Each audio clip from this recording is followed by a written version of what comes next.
Joining us today to talk about the hardships and the harsh discrimination many immigrants face coming to the United States is Nicholas Bruckman, film director of La Americana, a documentary that takes a look at one immigrant's journey to save her daughter's life.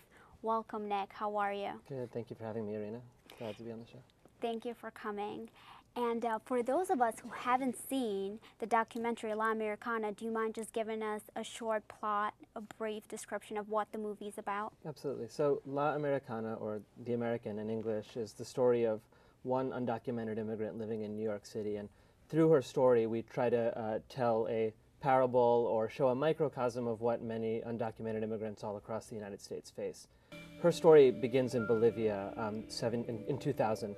When her daughter was hit by a bus, tragically left paralyzed on her way to school.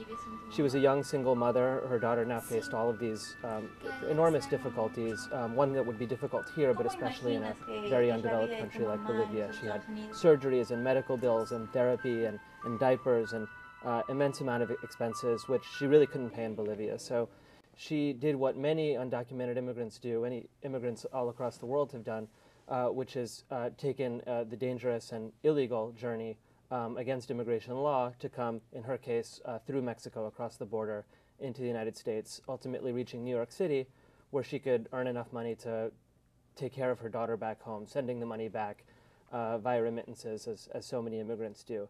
And the journey of the film begins with her life in New York City, how she's built a new life for herself here, but is still very much tied to her daughter back home. And the main challenge that she faces, which I think is one of the key problems with the current immigration system, is that even though she's been here for many years, been working extremely hard, contributing in many ways to society, there's no way that she can ever go back and visit her daughter without having to take that treacherous journey through Mexico again.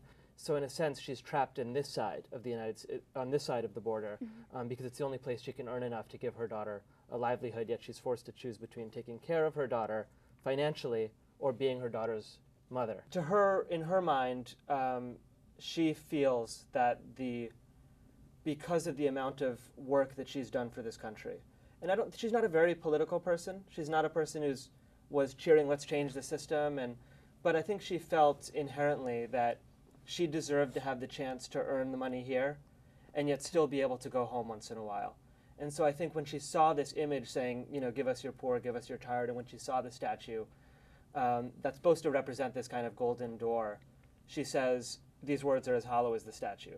And I think that sort of is emblematic of the way a lot of immigrants feel.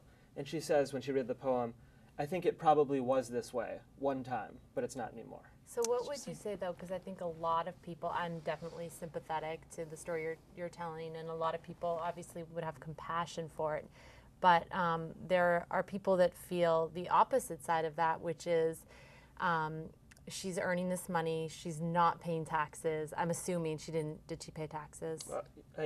So most undocumented immigrants do pay taxes in some form because they usually use fake Social Security numbers and have payments withheld.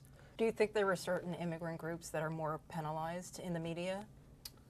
I think the focus now is definitely on Latino immigrants from South and Central America, and the reason for that is because they're coming more than anyone else. They're also the ones usually at the lower end of the socioeconomic ladder, and obviously geographically they're positioned to come through Mexico, and that border issue is the heart of the issue. I do think that groups become stigmatized kind of in succession. You know, in the 19th century, it was the Chinese who were building the railroads and suffered unbelievable harshness. People think that the Latino immigrants don't try to become part of the U.S. They think that they sort of maintain their own culture. They don't try to learn the language. But a lot of studies have been done, and I think it's pretty clear that even European American ancestors in New York City, the Yiddish speakers, Polish speakers, Italian speakers, they also didn't integrate or seem to not integrate. But really they do. They create their own cultural connections, which may not seem the same as those of us who are on the outside, but they are creating uniquely American cultures that I think we should be more supportive of. Building on what Lucia said, I think there's a big misconception where Americans think that immigrants do not contribute to the American society, including paying taxes. What message are you trying to send through your documentary? What do you want Americans to know? Sure. Well, I definitely think we can't, just skip by what you said, which is that a huge number of Americans, I wouldn't say necessarily are anti-immigrant, but do not support the idea of giving what I'm advocating, which to answer your question is creating some sort of path to legalization for Once some you're immigrants. in the country. Right. Once you're in the country, for some immigrants who've been here for a certain amount of time and with a certain number of prerequisites. I think that people on both sides of the divide, whether you are concerned about losing your job or you're concerned about the changing demographics of America, can still come on the side of creating a path to legalization because it allows people to become American. It allows people to become part of the system as opposed to keeping them on the margins of society. So I don't think the idea of embracing immigrants is anti-American. I think it's really purely American. It's what's great about America. If you look at this panel here, all of our grandparents came from a different country, and we're all here enjoying the freedoms that we have, which is what I really, really love about the U.S. There does need to be reformation, just personally, from my opinion, but it seems like just the actual act, it's illegal. Right. So this is another good question, which I think there's huge misconceptions about, which is this idea that people come because it's easier to cross the border than it is to file the paperwork or pay a few $100s or whatever. And I think generally speaking, that's not true at all. Okay. It's much easier, much preferable for anybody who could ever come here legally. They would much rather do that than risk their lives crossing the border and then to live this completely isolated life in fear on this side. The reason they come illegally is because there's not enough visas to bring the people that want to come. And I think part of immigration reform is not just legalizing the immigrants, but making the visas on offer line up with the number of jobs that are on the United States. I think very rarely do we see, especially Latino Americans who've come to this country to sit on welfare. They almost always are employed. I've heard some statistics and would encourage people to check out their own statistics that employment rates amongst undocumented immigrants are higher than amongst other sections of the population because there are jobs for them. They're very industrial. They're hardworking. And the reason they come over is a family member calls back and says, I work at this construction company. There's going to be a job here waiting for you when you get here. If they said, come here and you're going to be sitting, out and you're not going to be able to send any money back for your family, they would never come.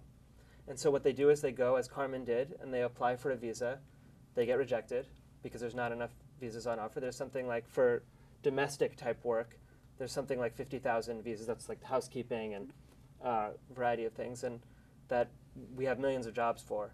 And yet there's only this small number of visas. If we make legalization easy, and I know in 2010, President Obama's agenda, which is often called the three-legged stool, which means they would have to, in order to become legalized, immigrants would have to pay a $500 fine, which to me doesn't seem like a lot. They would have to learn English, which would probably be, in my experience, the hardest part of the three requirements. The third thing they would have to do is pass a criminal background check.